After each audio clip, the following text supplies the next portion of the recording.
প্রথম তৃতীয় এবং তৃতীয় নির্ধারণ করবেন। আমরা সুপারম্যান এদিকে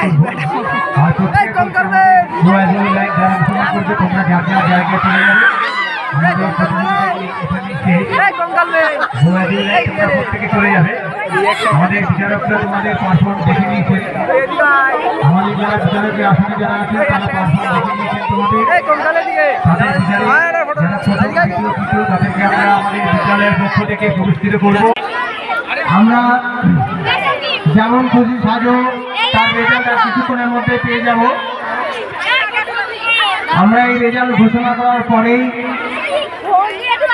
আমরা পুরস্কার বিতরণী উৎসবে যাব। তার আগে আমাদের মধ্যে আছেন বিদ্যালয় পরিচালন কমিটির সদস্য